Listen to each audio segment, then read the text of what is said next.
What is the honey jar? You probably think it's a honey jar that we all know about, a jar of honey, but not in this case. The honey jar is, first of all, it's a book I wrote maybe 5 years ago, but I'm not trying to sell a book. The honey jar is when you, meet someone or get back together with an ex or something, and you dive in too quickly into the honey jar. Okay, what does that really mean? What I mean by that is if you just met someone and you really like that person, don't dive into the bottom of the pool of the honey jar. Because if you do that, it's thick and gooey and sticky and sweet, and you come out and you get out like, ugh, and you lay down and get, it's just too sticky. You can't really move. It's too sweet. You get a sugar coma. It's just not good for you, for me, for anyone.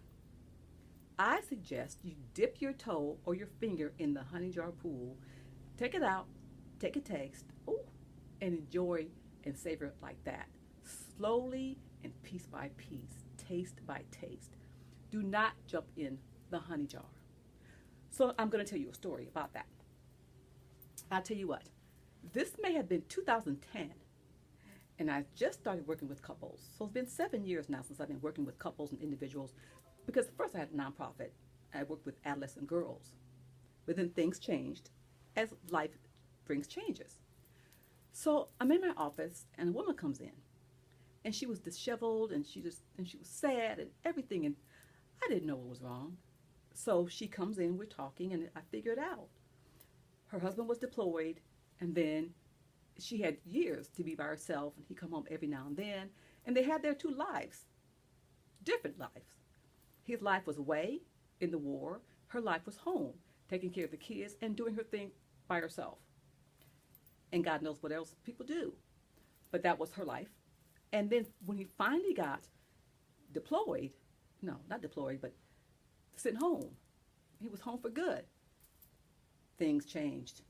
And she found out that all the while, when he was in the service away from home, he had another life and he had a woman. And she found a letter that he'd written to the woman saying he was going to leave her and get together with her for good. That's why she came to my office. So for weeks, we worked on it, and she started getting better. But it was hard. It was a challenge. But one day I came to the office, and she was scheduled to come, and she wasn't there. And then I thought, well, maybe she's done. So she was supposed to be there the following week. But she didn't call me to cancel or anything. The following week, she was still on my calendar. She didn't show up. So week number 3, I'm thinking, then she's done. She's not going to come back, and I don't know what happened. And okay. So week number 3, I'm in the office. The door opens, and it's her. She's beautiful. Her hair is coiffed. She's looking good. She's smiling. She's radiant. And she walks in, and I hadn't seen her. And I look at her, and I say to her, "You've been in the honey jar, haven't you?" And she goes, "Yes, Dr. Willing, yes, I have. I've been in the honey jar." Now listen, I didn't know what that meant. I just said it. Neither did she, but she knew what it meant, and she agreed, yes, I have. So, hence the book, The Honey Jar, and my talking to you.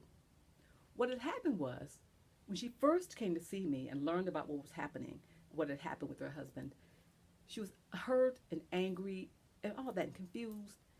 And that's understandable. But with the third week, when she had gotten in the honey jar, she was willing to forgive her husband and take him back, and that's it. That's okay. But the part that could have been different for her was she didn't want to work on herself and what might come up in their marriage after that. When she got back together with her husband and decided to forgive him, and they started courting again, they didn't come in as a couple, and she finally just stopped coming in. Now, I don't know where she is today, what's happening in their marriage, if they stayed married, if he left the other woman. I have no idea. This was like almost 10 years ago. but that is a honey jar.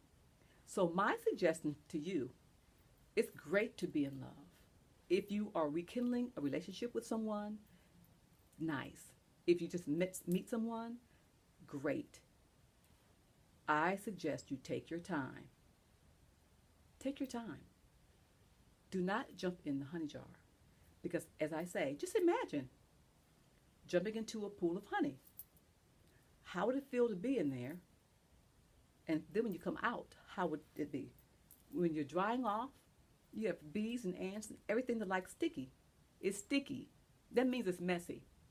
Jumping in too deeply, too quickly is messy because there are other things that you don't know about in effect as well. Something about his or her life that you have no idea about. Things in your life you're not sharing with that person. Things they're not sharing with you. Take your time. With time, you can learn that person for the first time or all over again. They can learn you. And why are you in a hurry anyway? So last week I talked about being kind to your partner and to yourself. I didn't really talk about being kind to yourself, but not jumping into the honey jar ever is being kind to yourself because there are repercussions. So take your time in relationships. Think about things. Get to know a person. Haste makes waste, and don't be hasty. Just enjoy and savor the feeling and the flavor. That's my tip to you this week. Oh, and the honey jar. It's a book I wrote on Amazon. Have a good rest of your week. Avoid the honey jar.